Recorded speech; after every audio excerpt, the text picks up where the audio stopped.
यदि अचानक से यह समाचार मिले कि जिस बैंक में आपने लाखों या करोड़ों की धनराशि का निवेश कर रखा है वह बैंक दिवालिया घोषित हो चुका है, क्या होगा फिर? आप दुख तनाव के महासागर में डूब उतराने लगेंगे। ठीक ऐसे ही धक्का या चोट पड़ती है हमारे ऊपर, हम दुखी चिंतित हो जाते हैं जब हम यह सुनते हैं कि पुनर्जन्म जैसा कुछ नहीं होता है। हमें धक्का या कहीं हृदय पर चोट इसलिए महसूस होती है क्योंकि इस पुनर्जन्म रूपी आश्वासन पर हमने भी काफ़ी कुछ निवेश कर रखा है, इन्वेस्ट कर रखा है। हमारी धार्मिक भावनाएं, धार्मिक क्रियाकलाप और धार्मिक विचारों का आधार है पुनर्जन्म। ऐसे में यदि आधार को ही छीन लिया जाए तो परेशानियां तो उत्पन्न होंगी ही, और इन्हीं परेशानियों के उत्पन्न होने से उत्पन्न होंगे नाना प्रकार के तर्क कुतर्क। हमारी दृष्टि में व्यक्ति का कोई पुनर्जन्म नहीं होता है और अपनी इस बात को हमने भांति भांति से प्रस्तुत कर पुनर्जन्म का खंडन किया है। हम अपने सत्संग में गीता के श्लोकों का उद्धरण दिया करते हैं और उसी गीता में से पुनर्जन्म का खंडन भी प्रस्तुत किया करते हैं। एक ही शास्त्र गीता में अधिकांश धार्मिक लोगों को पुनर्जन्म के सिद्धांत की पुष्टि दिखाई पड़ती है, परंतु उसी शास्त्र गीता में हमें पुनर्जन्म के सिद्धांत की कोई पुष्टि नहीं दिखाई पड़ती। क्या पुनर्जन्म होता है नहीं, इस शीर्षक से पूर्व में हमने एक सत्संग कहा था जिसमें कि गीता के दूसरे अध्याय के श्लोकों का आधार ले पुनर्जन्म के इस मिथ्या सिद्धांत को हमने सिरे से खारिज किया था। आज के इस सत्संग में पुनः गीता के ही आधार पर पुनर्जन्म के इस थोथे सिद्धांत का खंडन प्रस्तुत करेंगे, परंतु इस बारी श्लोक दूसरे होंगे। ये वे श्लोक हैं जिन पर कि कोई भी सहसा यदि पढ़े तो ऐसा विश्वास करेगा कि ये श्लोक तो साफ साफ पुनर्जन्म की बात कह रहे हैं। ये श्लोक गीता के 15वें अध्याय से है और लोगों में, तथाकथित धार्मिक लोगों में इतनी भी समझ नहीं है कि पहले दूसरा अध्याय आता है ना कि 15वां। इसलिए यदि दूसरे अध्याय में ही बुद्धि खुल जाए कि व्यक्ति का कोई पुनर्जन्म नहीं होता है तो 15वें अध्याय के इन श्लोकों का सही अर्थ में आत्मसात हो सकेगा। जैसे कि कहा जाता है कि सावन के अंधे को हरा ही हरा सूझता है, ठीक वैसे ही जिसका व्यक्तित्व हिंदू समाज में निर्मित हुआ है उसे पुनर्जन्म ही सूझता है। क्यों सूझता है? क्योंकि लोगों द्वारा सुन सुनकर पहले से ही यह पक्का निश्चय कर रखा है कि पुनर्जन्म तो होता है, इसलिए वह अपनी बुद्धि, विवेक बुद्धि को थोड़ा सा भी इस्तेमाल करे बगैर गीता का गलत अर्थ समझा करता है। वह इन श्लोकों में अपनी पुनर्जन्म संबंधित पूर्वाजित मान्यताओं के अनुसार ही अर्थ को घटाया करता है। उसे व्याख्याएं भी ऐसी ही पढ़ने को मिला करती हैं जिनमें कि विकृत अर्थ ही हुआ करते हैं। तो आइए चर्चा को आगे बढ़ाते हैं श्री कृष्ण की अपने परम धाम से संबंधित बात से, क्योंकि बिना इसे समझे हम नहीं समझ पाएंगे कि जिन श्लोकों को पुनर्जन्म की पुष्टि करने वाला समझा जाता रहा है, सदियों से समझा जाता रहा है, वे श्लोक तो कुछ और ही बात कह रहे हैं। उनका दूर दूर तक पुनर्जन्म से कोई लेना देना नहीं है। गीता के 15वें अध्याय के 6वें श्लोक में श्री कृष्ण कहते हैं, न तद भास्यते सूर्यो न शशांको न पावकः यद गत्वा न निवर्तन्ते तद धाम परमम मम। अर्थात उसे न सूर्य प्रकाशित कर सकता है और न चंद्रमा और न अग्नि, जिसे प्राप्त कर पुनः लौटना नहीं होता, वह मेरा परम धाम है। जो कुछ भी इस देश काल में है, जिसका कि कोई स्थूल रूप है, वह सब कुछ को सूर्य, चंद्रमा एवं अग्नि के द्वारा प्रकाशित किया जा सकता है। सार रूप में कहें तो भौतिक प्रकाश के द्वारा वे सब जानने में आ सकते हैं जो सबके इस देश काल में हैं। श्री कृष्ण अपने जिस परम धाम का जिक्र यहाँ पर कर रहे हैं वह परम धाम सूर्य, चंद्रमा एवं अग्नि के द्वारा प्रकाशित नहीं होता है या प्रकाशित नहीं हो सकता है, तो इसका साफ स्पष्ट अर्थ यह है कि वह परम धाम इस देश काल टाइम एंड स्पेस में कदापि नहीं है। अपने इस परम धाम के विषय में श्री कृष्ण दूसरी तथ्यात्मक बात यह बता रहे हैं कि उनके परम धाम में जाकर या उस परम धाम को प्राप्त होकर वापस लौटना संभव नहीं है। तो कहाँ है यह परम धाम? क्या है यह परम धाम? क्या कोई अलौकिक धाम है? आइए समझते हैं इस बात को। यह रंच मात्र भी रहस्यात्मक बात नहीं है और ऐसी बात नहीं है जिसको कि आप ना समझ सके। विचार करिए कि स्वप्न जगत की वस्तुएं किस प्रकाश के द्वारा जानने में आया करती हैं। क्या स्वप्न में सूर्य, चंद्रमा या अग्नि का प्रकाश होता है? स्वप्न जगत में स्वप्न के सूर्य, चंद्रमा तथा अग्नि हो सकते हैं, परंतु क्या उन स्वप्न जगत के सूर्य, चंद्रमा, अग्नि के द्वारा स्वप्न जगत की वस्तुएं दृष्टिगोचर होती हैं? नहीं ना। अनुभव के दृष्टिकोण से यदि देखा जाए तो जागृत और स्वप्न अवस्था में कोई भेद है ही नहीं। जैसे स्वप्न का पेड़ जानने में आता है वैसे ही जागृत अवस्था में पेड़ जानने में आता है। अर्थात जिसके प्रकाश में स्वप्न जगत की वस्तुएं जानने में आया करती हैं उसी के प्रकाश में जागृत अवस्था की वस्तुएं भी जानने में आया करती हैं। वह कौन है? वह है आपका यह मैं, जो कि चैतन्य स्वरूप है, ज्ञान स्वरूप है। यह सूर्य, चंद्रमा तथा अग्नि आदि को भी प्रकाशित करता है, अर्थात उसकी सत्ता को सत्यापित करता है कि वे हैं। यह मैं कोई अवस्था नहीं है, क्योंकि अवस्था तो रूपांतरण का नाम है। अवस्थाओं में तो आना और जाना होता रहता है। श्री कृष्ण के अनुसार उनके परम धाम में जाकर तो लौटना संभव ही नहीं है। ऐसे में वह परम धाम कोई अवस्था कैसे हो सकता है? कदापि नहीं हो सकता। यह मैं सबस्ट्रेटम है, आधारभूत सत्ता है सभी अवस्थाओं का। क्या कोई भी ऐसा विषयगत अनुभव आप बता सकते हैं जिसमें यह मैं मौजूद ना हो? आप नहीं बता सकते। गौर करने लायक बात यह है कि यह मैं जिस कुछ को भी जान रहा है, जिस कुछ को भी प्रकाशित कर रहा है, स्वयं वह सब कुछ हो करके जान रहा है।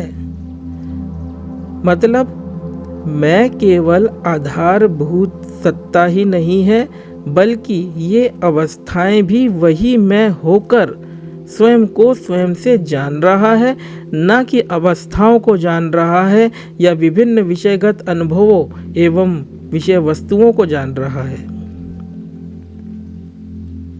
बुद्धि का यदि यह निश्चय हो जाए कि सब कुछ एक चैतन्य का पटपसार है, तो यह बात आत्मसात हो जाएगी कि यह परम धाम कोई आने जाने पाने खोने वाली चीज नहीं है, बल्कि शुद्ध मैं है जो कि देश काल से परे है और कोई ऐसी जगह नहीं है जहाँ पर कि मेरा जाना हो और फिर ना लौटना हो। ऐसा क्यों? ऐसा इसलिए क्योंकि जहाँ जाना होता है या जिसे प्राप्त करना होता है वहाँ से लौटना भी होता है या उसे खोना भी पड़ता है। सारांशतः बात यह है कि मैं में दृष्टा एवं दृश्य का विभाजन नहीं है। यह विभाजन विचार के द्वारा प्रस्तुत होता है, जिससे कि यह मैं परम धाम ना होकर देश काल सहित विराजित जीवलोक हो जाता है। इतने विस्तार से हमने परम धाम की चर्चा सिर्फ इसलिए की क्योंकि सारे श्लोक एक दूसरे से संबंधित हैं, परस्पर गुथे हुए हैं तथा पुनर्जन्म के मिथ्यात्व को समझने के लिए इस मैं को, इस परम धाम को समझना ही पड़ेगा।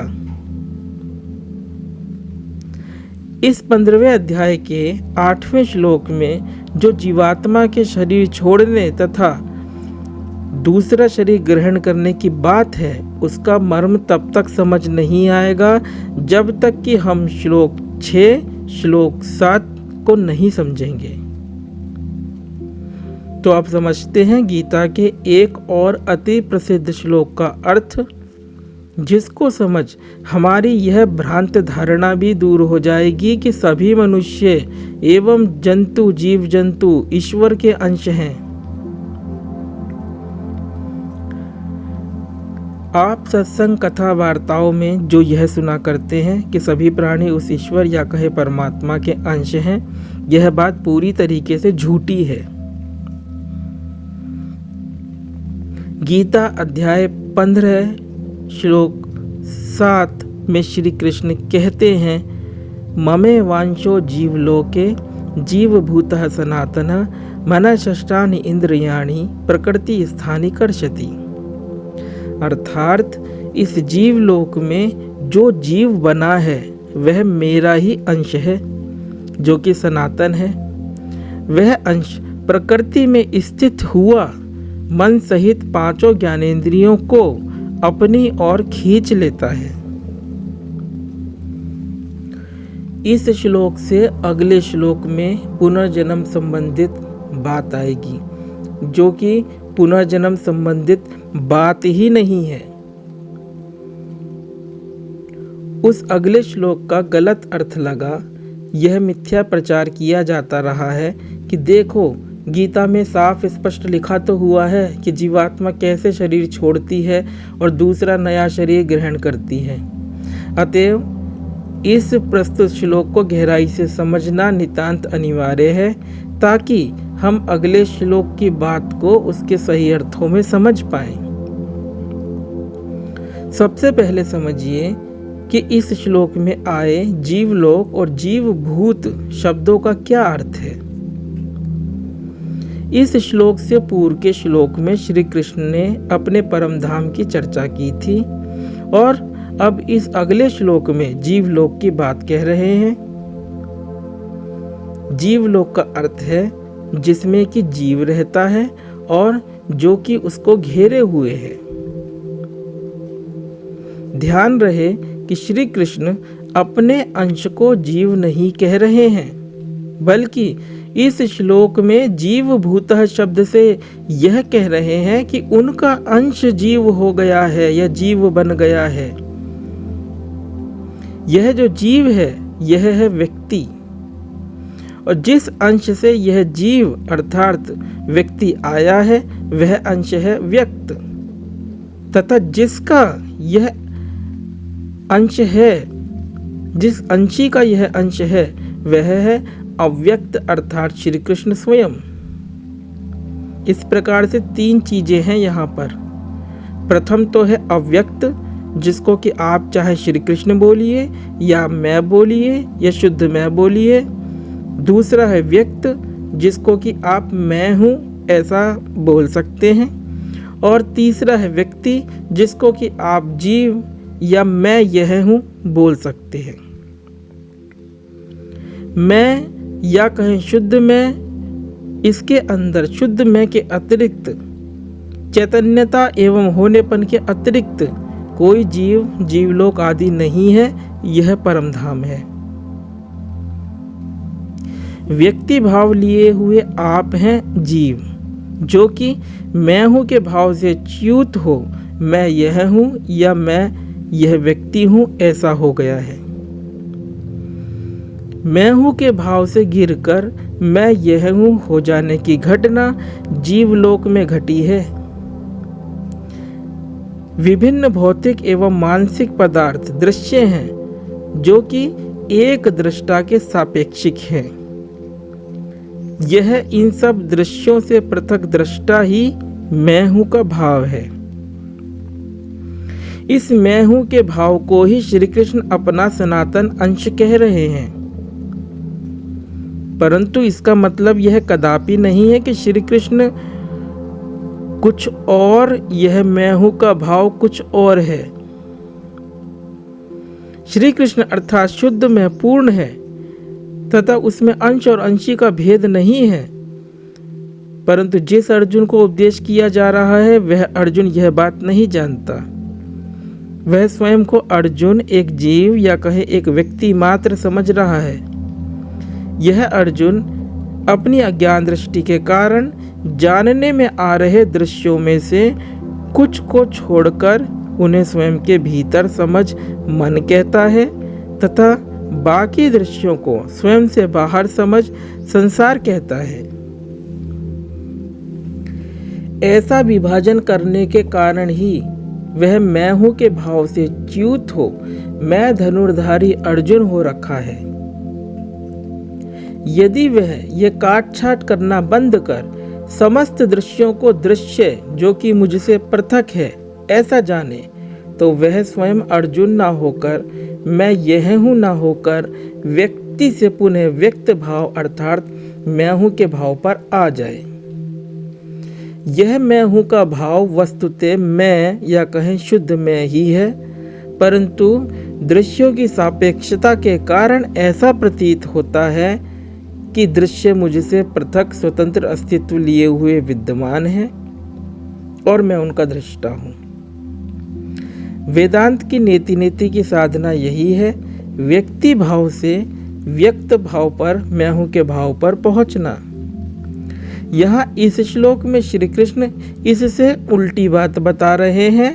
उल्टी बात से अर्थ यह है कि व्यक्ति से व्यक्त की तरफ नहीं बल्कि व्यक्त से व्यक्ति कैसे निर्मित होता है ये प्रक्रिया बता रहे हैं। श्लोक में जीव भूत शब्द आया है जिसका कि अर्थ ही है जीव हो जाना, अर्थात मैं हूं के भाव से च्युत हो मैं यह हूं या मैं अमुक व्यक्ति हूं ऐसा हो जाना है। ऐसी गिरावट कैसे होती है यह समझने के लिए समझाने के लिए श्री कृष्ण प्रस्तुत श्लोक में मात्र इतना ही कहते हैं कि यह मैं हूं का भाव 5 ज्ञानेंद्रियों तथा मन को अपनी ओर आकर्षित करता है। कैसे करता है यह बात श्री कृष्ण अगले श्लोक में बताते हैं और यह एक विडंबना है, हास्यास्पद बात है, खेदजनक बात भी है कि सब लोग उस अगले श्लोक को व्यक्ति या जीवात्मा का पुनर्जन्म सिद्ध करने वाला श्लोक बताते हैं। और जिस श्लोक की चर्चा अभी की जा रही है उस श्लोक का आधार ले तथा कथित धार्मिक लोग यह बताते हैं कि हम सभी उस परमात्मा का अंश हैं या ईश्वर का अंश है। यह सरासर अज्ञानपरक बात है। श्री कृष्ण या कहें परमात्मा का अंश है मैं हूं का भाव या कहें व्यक्त, ना कि मैं यह हूं या मैं वह हूं का भाव जो कि व्यक्ति है अर्थात हम हैं। मैं हूं के भाव में साक्षित्व है विभिन्न भौतिक एवं मानसिक पदार्थों के प्रति। यह स्वयं की विषयों से दृश्यों से अलिप्त उपस्थिति मात्र है, परंतु विषय अभी भी अपनी अपनी पृथक एवं स्वतंत्र सत्ताएं लिए हुए मौजूद हैं, भास रहे हैं। यह साधक की अच्छी स्थिति है कि समस्त दृश्यों को विषयों को एक साथ मिलाकर दृश्यों के रूप में विषय के रूप में जान रहा है, देख रहा है, परंतु ये मैं हूं का भाव ही वह बिंदु है जहाँ से सरक इन दृश्यों में से कुछ दृश्य जैसे कि विचार, भावनाएं, भूख प्यास, दर्द आदि अपने भीतर महसूस होंगे और रूप रसादि दृश्य अपने से बाहर महसूस होंगे। यह होगा जीव भूत है अर्थात जीव हो जाना या व्यक्ति हो जाना। सिद्ध है कि यह व्यक्ति श्री कृष्ण का अंश ना होकर मैं हूं का भाव श्री कृष्ण का अंश है जो कि सनातन है। क्यों और कैसे सनातन है इसको जानने के लिए स्वयं के अनुभव पर आए और जांचे परखे देखें कि क्या यह मैं थोड़ा सा भी बदला या परिवर्तित हुआ कभी। बचपन में जो मैं था, युवावस्था में जो मैं था तथा अभी जो मैं है और आगे भी जो मैं होगा वह हमेशा परफेक्ट, तरोताजा, अपरिवर्तनशील है कि नहीं? अपने मैं भाव या मैं हूँ के भाव पर आएंगे तो एक दूसरा रास्ता भी खुलेगा जो कि उस परम धाम या कहे अव्यक्त या कहे श्री कृष्ण को जाता है। तब ही यह ज्ञात हो सकेगा कि यह मैं हूँ का भाव वैयक्तिक ना होकर एक मैं है जो कि अखंड अस्तित्व मात्र है। फिर चाहे उसे मैं कहो या है मात्र कहो या ओम कहो। यह श्लोक व्यक्त से अव्यक्त की चर्चा ना कर व्यक्त से व्यक्ति बनने की प्रक्रिया की ओर इशारा मात्र कर रहा है कि वह सनातन अंश मन तथा 5 इंद्रियों का आकर्षण करता है। इस बात को पढ़ सुन हमारी बुद्धि ऐसा सोचा करती है कि मन और इंद्रिय कोई समान है जो कि प्रकृति में कहीं रखे हुए हैं, जिन्हें कि यह सनातन अंश अपनी ओर खींचा करता है मैग्नेट की तरह। ऐसा सोचने के कारण ही हम ऐसा सोचा करते हैं कि शरीर की मृत्यु के पश्चात कोई सूक्ष्म शरीर या लिंग देह आदि है जो कि इन सामानों को बटोर कर ले जाएगा और दूसरे किसी शरीर में घुस इन सामानों को फिर से फिट कर देगा। यह सब मिथ्या बातें हैं। श्री कृष्ण इस श्लोक के बाद अगले श्लोक में अर्जुन के प्रति यह बताने जा रहे हैं कि कैसे व्यक्त से व्यक्ति निर्मित होता है या प्रतिभासित होता है, ना कि वह पुनर्जन्म का गपोड़ा बताने जा रहे हैं। अभी इस सत्संग के अंदर ये चर्चा को यहीं समाप्त करेंगे। अगले श्लोक की चर्चा दूसरे सत्संग में होगी, तब चर्चा को यहीं से आगे बढ़ाएंगे। अभी के लिए बस इतना ही। ओम। अगर आपको यह वीडियो पसंद आया है तो वीडियो को लाइक जरूर करें और चैनल को सब्सक्राइब कर इस ज्ञान के प्रवाह में अपनी श्रद्धांजलि अर्पित करें।